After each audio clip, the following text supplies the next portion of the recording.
बच्चों, आज हम लोग सामान्य विज्ञान पाठ 2 स्वास्थ्य और रोग पढ़ने वाले हैं।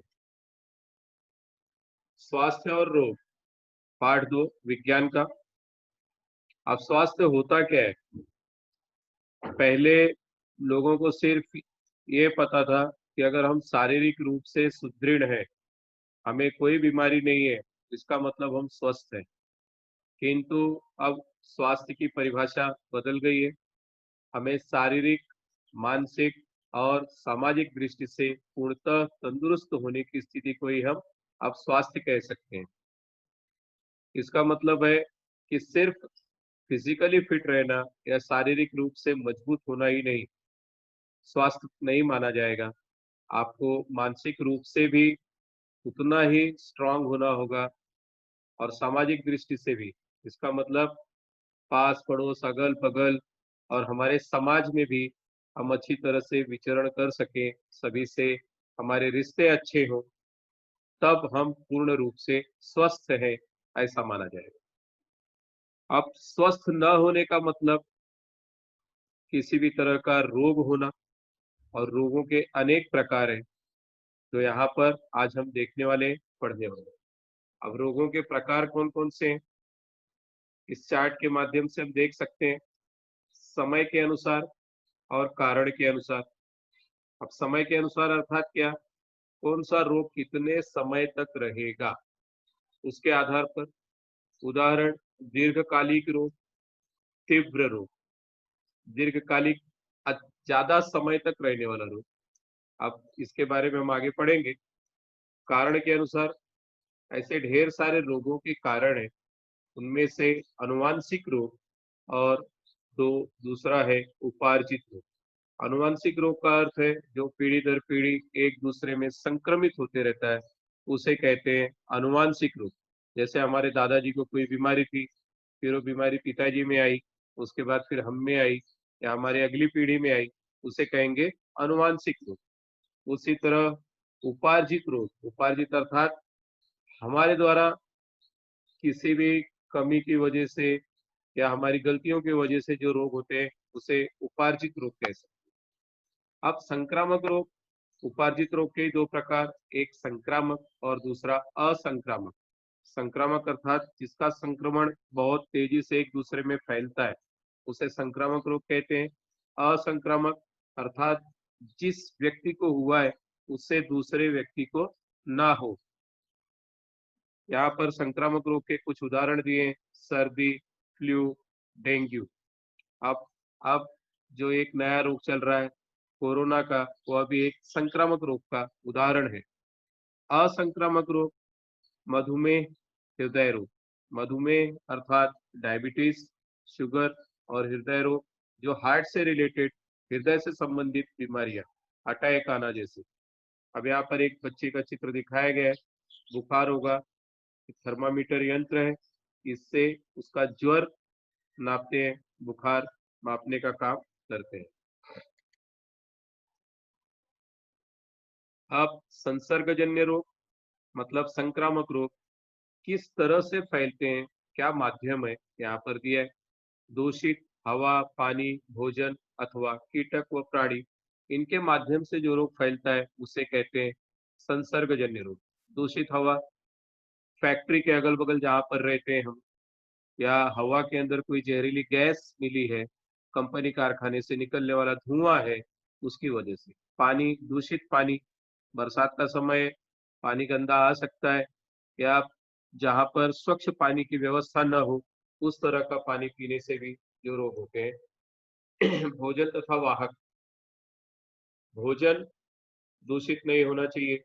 अगर हम लोगों ने कहीं खुले स्थान पर रखा हुआ भोजन खाया, उस पे कोई कीटक, मक्खी, मच्छर बैठे हैं और इसके द्वारा किसी भी तरह के जीवाणु उसमें लगे हैं, तो हमारे शरीर में जाकर के रोग फैलाने का काम करते हैं।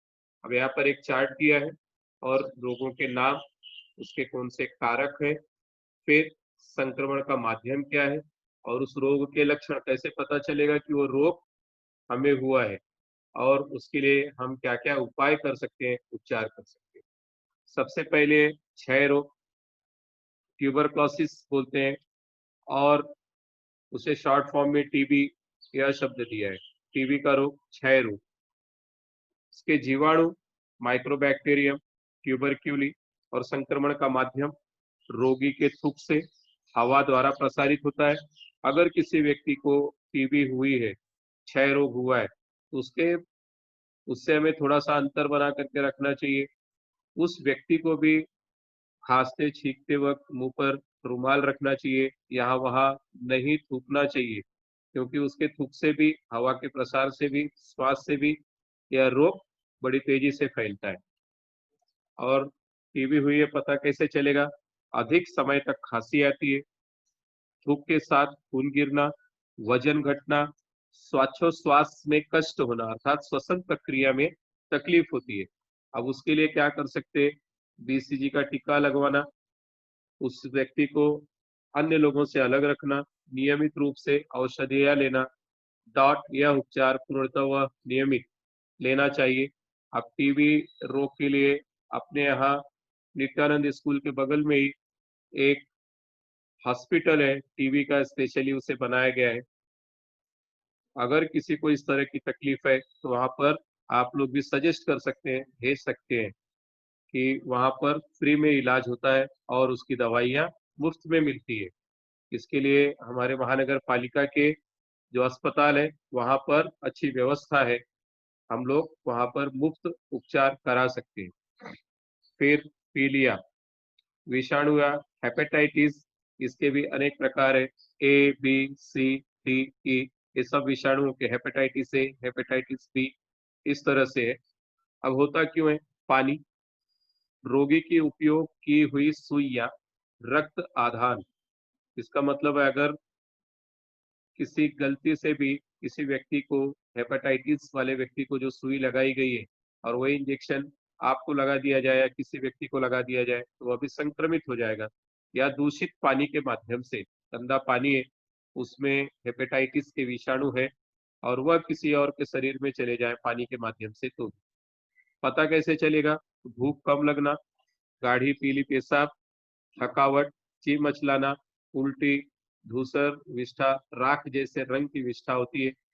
अब उसके लिए बचाव कैसे? पानी उबाल कर और छानकर पीना चाहिए।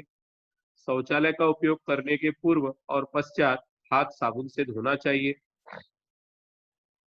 तीसरा रोग यहाँ पर दिया है पेचिस या अतिसार, डायरिया कहते हैं। जीवाणु, विषाणु, सिगेला बैलिसिस, एंटामीबा, हिस्टोलिटिका, होता क्यों है? दूषित पानी और भोजन से। पेट में दर्द, पानी की तरह पतला जुलाब होता है पेचिस में। खाद्य पदार्थ को ढककर रखना चाहिए, पानी उबाल कर तथा छान कर पीना चाहिए। ओआरएस का घोल या जल संजीवनी जिसे कहते हैं, इलेक्ट्रॉल पाउडर नियमित लेते रहना चाहिए, शरीर में पानी की कमी ना हो। इसके बाद है हैजा, कॉलेरा, जीवाणु, विब्रियो कॉलरी, दूषित भोजन तथा पानी के माध्यम से फैलता है। लक्षण, उल्टियां और बार बार जुलाब, पेट में दर्द, पैरों में अकड़न पैदा होती है। इसके लिए हमें क्या करना चाहिए?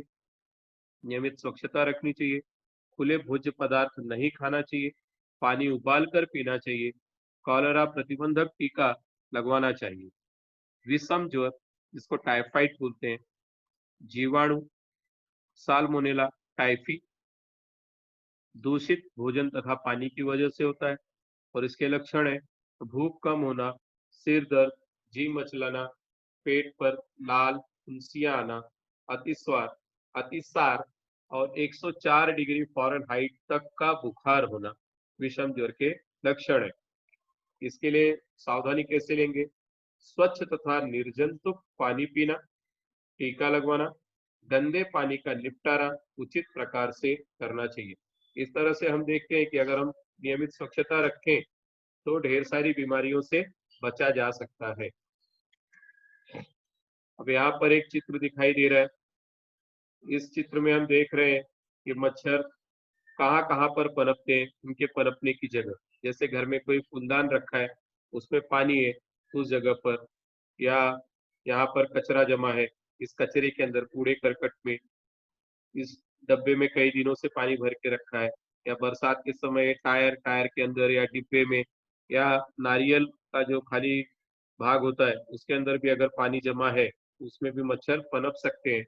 ड्रम है और दीवार है, इस पर भी अगर कहीं या आपके घरों के छप्पर पे भी पानी अगर कहीं रुक रहा है तो वहां पर मच्छर पनपने की संभावना अधिक है। अब डेंगू जैसे मच्छर जो होते हैं संग्रहित पानी में अंडे देते हैं। इनकी वृद्धि के लिए पोषक वातावरण निर्मित होकर इनकी संख्या लगातार बढ़ती है। तो डेंगू प्रजाति के जो मच्छर है उसके बारे में यह आप लोगों को जानकारी होगी कि वे स्वच्छ पानी के मच्छर है, अर्थात साफ पानी में वे ज्यादा पैदा होते हैं। अब इसके लक्षण क्या है? तेज बुखार, सिर दर्द, उल्टियां होना। सबसे महत्वपूर्ण है आंखों में अधिक दर्द होता है। रक्त में पट्टिकाओं की, रक्त पट्टिका अर्थात प्लेटिलेट्स बोलते हैं, प्लेटिलेट बड़ा ही कॉमन वर्ड है। प्लेटिलेट्स की अचानक कमी हो जाती है और शरीर के अंदर रक्तस्राव होने लगता है, कभी कभी उनकी उल्टियां भी होती है। अब मलेरिया का प्रसार मादा एनाफिलिस मच्छर के कारण होता है। तो हाथी रोग मादा क्यूलेक्स मच्छर से, ये मच्छरों की प्रजाति है। एडिस इजिप्टी मच्छर से, डेंगू, मलेरिया का मच्छर है एनाफिलिस मच्छर, और हाथी रोग क्यूलेक्स मच्छर से होता है। एनाफिलिस और एडिस मच्छर स्वच्छ पानी में पाए जाते हैं, तो क्यूलेक्स मच्छर दूषित पानी गटरों नालियों में पाए जाते हैं। इसलिए बच्चों इस बात का विशेष ध्यान रखना है कि बरसात के समय या कभी भी ज्यादा दिनों तक एक जगह पर पानी संग्रहित न रखें, उसमें डेंगू के मच्छर या मलेरिया के मच्छर फैल सकते हैं। ये अगल बगल स्वच्छता रखें। स्वाइन फ्लू, स्वाइन फ्लू के संसर्ग के क्या कारण है? स्वाइन फ्लू का जो संसर्ग है वह, अगर कोई सुअर है और उसके अंदर इस तरह का संसर्ग है तो उसके द्वारा मनुष्य में आया हुआ रोग है। स्वाइन फ्लू के विषाणु का प्रसार रोगी के नाक तथा गले के स्राव व थूक से होता है। अगर कोई व्यक्ति इससे संक्रमित है और नाक तथा गले से जो भी स्राव या थूक निकलता है उसके माध्यम से दूसरा व्यक्ति भी संक्रमित हो सकता है। स्वाइन फ्लू के लक्षण: दम लगना अथवा श्वसन में रुकावट निर्माण होना, गले में खिंचखिंच, शरीर में दर्द होता है। स्वाइन फ्लू का निदान है: स्वाइन फ्लू के निदान के लिए रोगी के गले के द्रव पदार्थ का नमूना प्रयोगशाला में जांच के लिए भेजा जाता है। राष्ट्रीय विषाणु विज्ञान संस्थान, national institute of virology NIV Pune और राष्ट्रीय संचारी रोग संस्थान, national institute of communicable diseases NICD Delhi की प्रयोगशाला में जांच करने की व्यवस्था उपलब्ध है। अभी स्वाइन फ्लू के समकक्ष ही लक्षण कोरोना में भी है, जैसा कि देखा हम लोगों ने, इसमें भी यही लक्षण आते हैं। कोरोना के जो विषाणु है स्वाइन फ्लू की तरह होते हैं और उसमें भी दम लगना, श्वसन में रुकावट निर्माण होना, गले में खिंचखिंच हो सकती है, शरीर, जो भी रोगी है, संक्रमित व्यक्ति है, उसका बहुत शरीर दर्द करता है। और इसके लिए अब ढेर सारे इंस्टीट्यूट्स आगे आए हैं इसकी वैक्सीन बनाने के लिए। और इसके साथ साथ अब जो पहले 2 ही 3 जगह थी जहां पर इसका नमूना चेक करने के लिए जाता था, अब ऐसा नहीं है। अब ढेर सारी जगहें, हमारे यहाँ मुंबई में भी बहुत सारी जगहों पर इसका इलाज होना शुरू हो गया है और चेक करना भी, इस तरह से लैब इसके ढेर सारे बन चुके हैं। एड्स जो बीमारी है, एक्वायर्ड इम्यूनो डेफिशिएंसी सिंड्रोम, यह रोग HIV human immuno deficiency virus विषाणु के कारण मानव को होता है।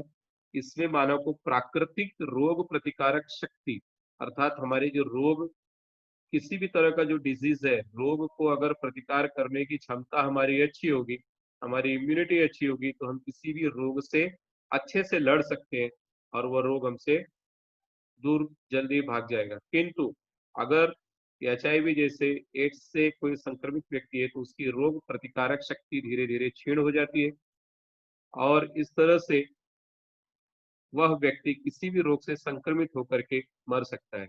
इसके निदान को अभी तक निश्चित नहीं किया जा सका है।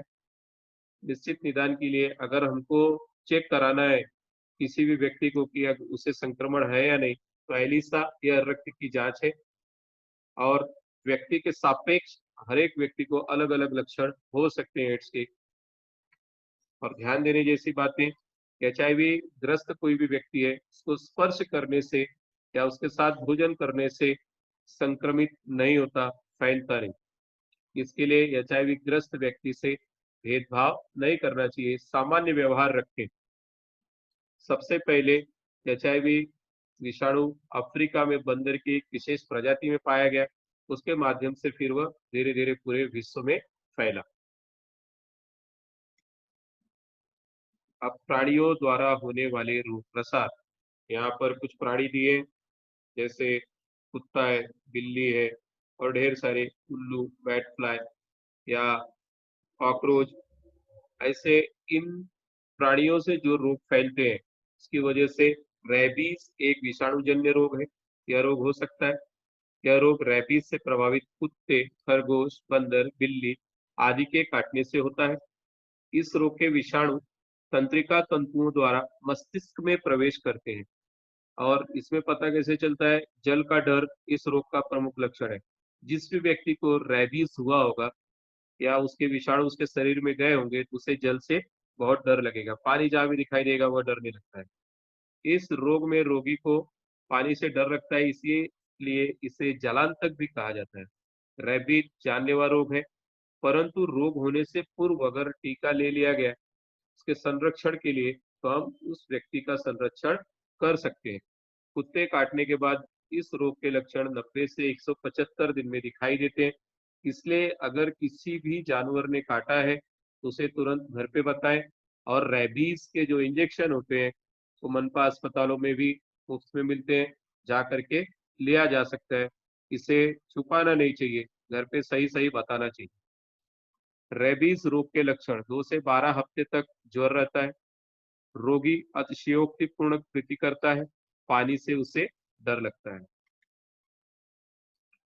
अब संक्रामक रोगों के बाद असंक्रामक रोग, जो व्यक्ति से स्थानांतरित नहीं होते, अर्थात असंक्रामक रोग। जैसे कोई रोगी व्यक्ति है, उसके संपर्क में आने के बाद दूसरे व्यक्ति को वह रोग नहीं होता, उसे असंक्रामक रोग कहते हैं। उसमें सबसे पहला है कर्क रोग, जिसे हम कैंसर के नाम से जानते हैं। इसमें जो कोशिकाएं होती है हमारी, वह अनियंत्रित और असामान्य वृद्धि होती है, उसे ही कर्क रोग कहते हैं। शरीर के किसी भी भाग में यह रोग हो सकता है। कर्क रोग की कोशिकाओं के समूह अथवा गांठ को ट्यूमर कहते हैं।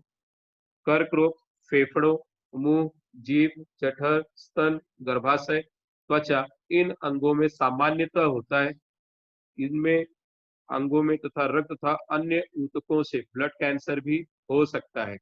अब इसका कारण, ज्यादातर कारण हम स्वयं होते हैं, क्योंकि बहुत से लोगों को तंबाकू, गुटखा, धूम्रपान जैसी या मद्यपान करना या आहार में तंतुमय पदार्थों का कम खाना, ये सब कारण हो सकते हैं। अगर कोई व्यक्ति गुटखा खाता है, तंबाकू खाता है, धूम्रपान करता है, तो गुटखा खाने वाले व्यक्ति मुंह का कैंसर इस तरह से हो सकता है, पूरे जबड़े को काट करके निकाला जाता है। अर्थात उसे फिर भोजन करने के लिए एक तरफ का जबड़ा बचा है, वहां से किसी तरह से उसे भोजन दिया जाता है, किंतु आवश्यक नहीं है कि काटने के बाद भी वह सही हो जाए। इससे भी खतरनाक दिखाई देता है। गुटखा और तंबाकू खाने वालों की स्थिति बहुत ही दयनीय होती है। हम देख नहीं सकते, इतनी भयावह तस्वीरें होती है। और धूम्रपान करने से लंग्स का कैंसर, लंग्स अर्थात फेफड़े, यहाँ पर फेफड़ा दिखाया गया है। जब हम श्वास लेते हैं तो फेफड़ा हमारा फूलता है।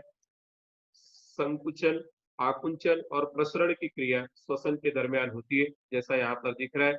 अब अगर कोई व्यक्ति धूम्रपान अधिक कर रहा है, सिगरेट या बीड़ी या हुक्का इस तरह की चीजें का सेवन करता है, तो उसके लंग्स, उसके फेफड़े पूरी तरह से काले पड़ जाते हैं। इसके अंदर जो ऑक्सीजन अवशोषित करने की क्षमता होती है, खत्म हो जाती है। और वह एक अस्वस्थ फेफड़ा, श्वसन रोगी, अस्थमा का रोगी भी हो सकता है, उससे कैंसर भी हो सकता है। ढेर सारी बीमारियां आती हैं और वह इन बीमारियों के कारण जल्दी मर सकता है। मधुमेह, मधुमेह अर्थात डायबिटीज, आप लोगों ने देखा होगा बहुत ही तेजी से फैलने वाला यह रोग है और यह अनुवांशिक हो सकता है। एक दूसरे व्यक्ति से संक्रमित नहीं होता है, संक्रमण के द्वारा फैलने वाला रोग नहीं है, पीढ़ी दर पीढ़ी अनुवांशिकता के कारण हो सकता है। स्वादुपिंड में निर्मित होने वाला इंसुलिन संप्रेरक रक्त की ग्लूकोज शर्करा, अर्थात हमारे शरीर में जब हम कुछ भी खाते हैं, कार्बोहाइड्रेट्स वाली ज्यादातर चीजें हम खाते हैं, तो उससे शक्कर बनती है, शर्करा बनती है, ग्लूकोज बनती है, और उस ग्लूकोज को अवशोषित करने की जो क्षमता है हमारे शरीर की कम हो जाती है, इंसुलिन कम बनता है हमारे शरीर में, तो इस तरह का विकार उत्पन्न होता है, उसे कहते हैं मधुमेह या डायबिटीज सरल भाषा में।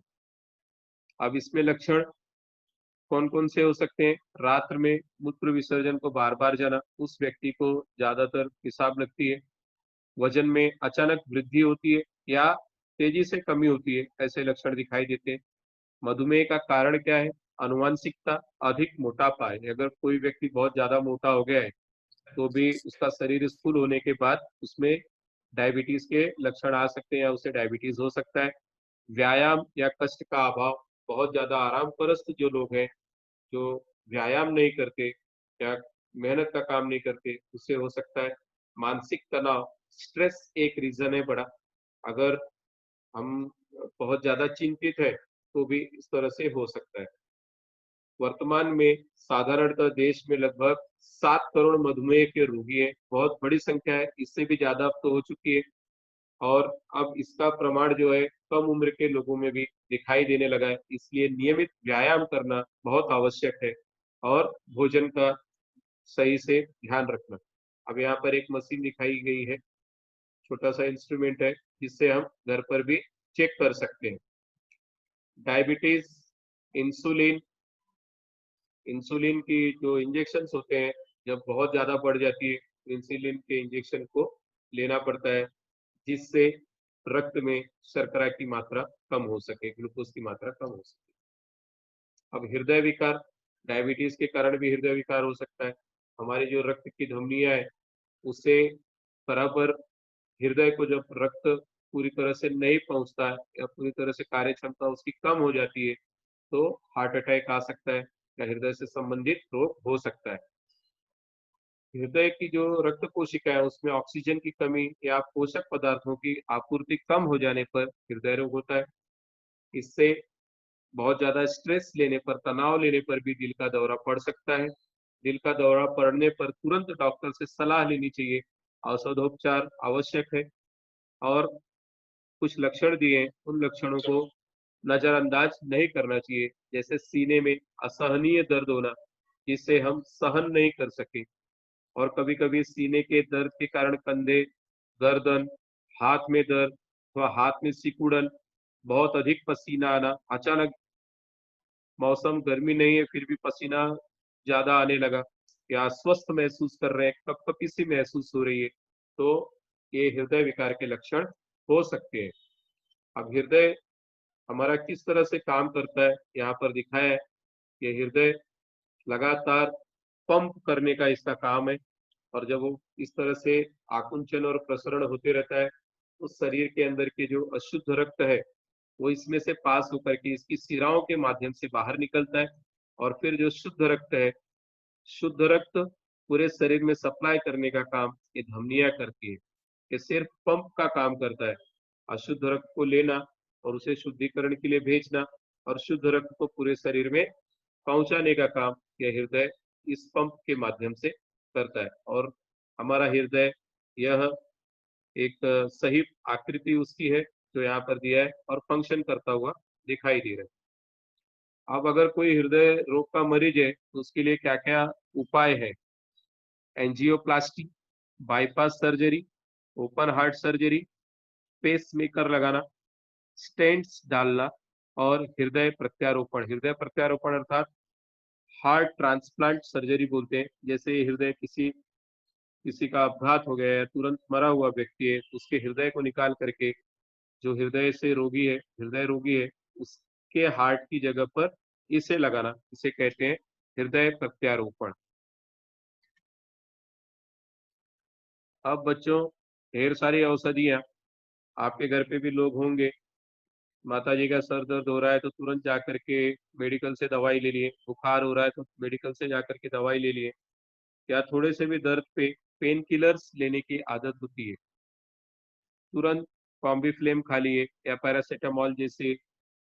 इस तरह से बिना डॉक्टरी परामर्श के दवाई लेना हमारे शरीर पर घातक परिणाम डाल सकता है। उत्सर्जन तंत्र उससे नष्ट हो सकता है, तंत्रिका तंत्र अर्थात हमारा ब्रेन डैमेज हो सकता है, किडनी खराब हो सकती है, यकृत खराब हो सकता है, लीवर पर उसके विपरीत परिणाम पड़ते हैं। इसलिए एंटीबायोटिक का अधिक उपयोग करने से जी मचलाना, पेट में दर्द, पतली जुलाब, शरीर पर लाल चकत्ते आना, जीभ पर सफेद दाग पड़ना आदि लक्षण, ये सब अधिक औषधियों के उपयोग से या दुरुपयोग से होते हैं। इसलिए बिना डॉक्टरी परामर्श के किसी भी तरह की दवाई ना लें। अब जेनेरिक औषधियाँ, जैसा हम लोग देखते हैं कि बहुत से ब्रांडेड जो औषधियाँ है, बहुत महँगी आती हैं। जैसे 100 रुपए की औषधि है, अगर हम लोग जेनेरिक औषधियों की दुकान में जाएँगे, वही 20 रुपए, 30 रुपए में भी मिलती है। अब ये औषधियाँ सस्ती होती हैं, किंतु ये ये भी उसी उसी के बराबर जो ब्रांडेड औषधियाँ हैं, उसी के समतुल्य और उसी दर्जे की होती है। अब इन औषधियों की निर्मित तथा वितरण पेटेंट बिना किसी पेटेंट के बनाया जाता है, इसकी वजह से ये औषधियाँ सस्ती होती है। अब जेनेरिक औषधियाँ तैयार करते समय उस औषधियों के घटकों का अनुपात अथवा उन औषधियों का फार्मूला तैयार मिलने के कारण उसके संशोधन का खर्च बच जाता है। अर्थात जो ब्रांडेड औषधियाँ हैं, जो उनको संशोधन में खर्च जाता है, वो संशोधन का खर्च जेनेरिक औषधियों में नहीं लगता है, इसलिए वो सस्ती होती है और दोनों समतुल्य होती है। तो जेनेरिक औषधियाँ हम ले सकते हैं, उसकी कीमत ब्रांडेड औषधियों से कम होती है।